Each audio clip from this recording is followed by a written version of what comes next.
عندكم يا أهل المنكب في البلاد الحالية أجمل الأعراس فيها ناسها أرق البشر كم يضرب الفرح فيها أو تضرب الغام الوطن.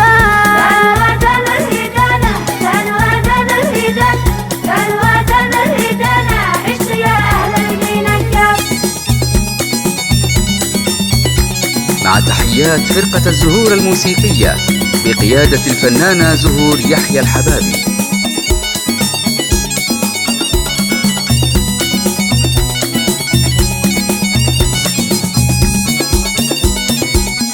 والرجال نعم القبايل الشوامخ كل جبال في رجال آل المنكب للوفاء أروع مكان للجميع أرسل سلامي للكبر مع الصغر لجلهم أهدي التحية وأهدي الشكر الكبير وأهدي الشكر الكبير. كانوا أذان الهدانة كانوا أذان الهدانة كانوا أذان الهدانة ما عرس إلا همداني.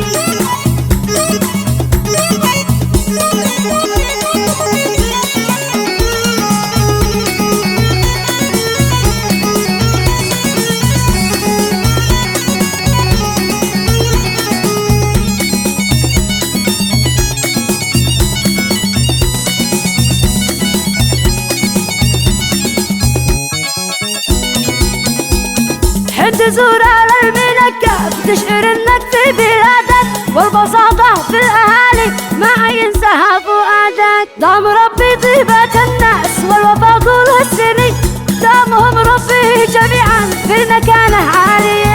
كانوا أذان الهدانة كانوا أذان الهدانة كانوا أذان الهدانة عشت يا أهل المنكب.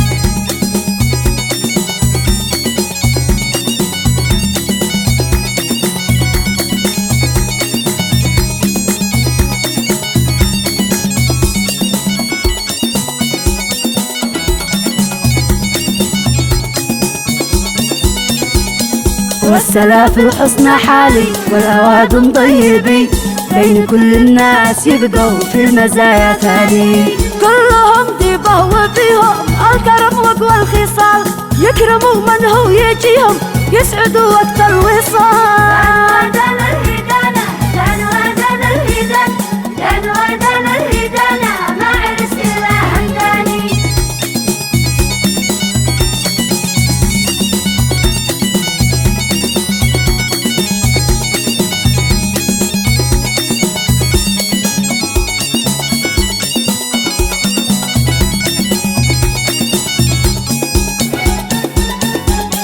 من زهور يحيى الحبابي قلت في اسم المعاني منطقة آل المنكب قدرها في القلب ثاني كم حضرت عراس فيها كم تشاركنا الأغاني يسكن الإحساس فيها وتكتمل أحلى الأماني. كانوا أذان الهدانة كانوا أذان الهدانة كانوا أذان الهدانة عشت يا أهل المنكب.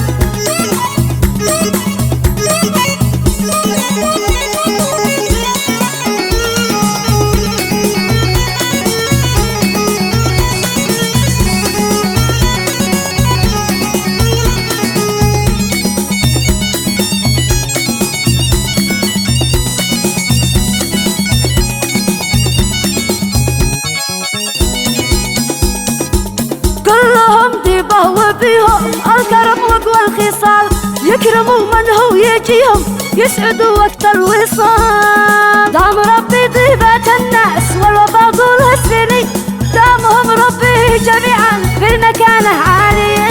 كانوا أذان الهدانة كانوا أذان الهدانة كانوا أذان الهدانة ما عرس إلا همداني.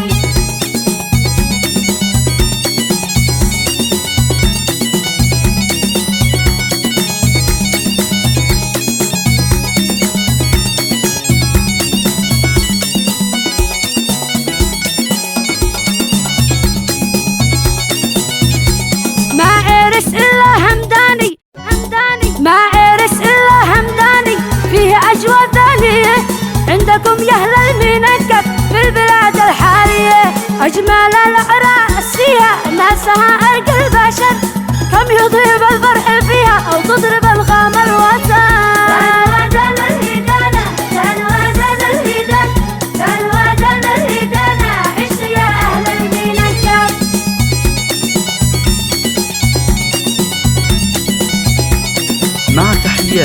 فرقة الزهور الموسيقية بقيادة الفنانة زهور يحيى الحبابي.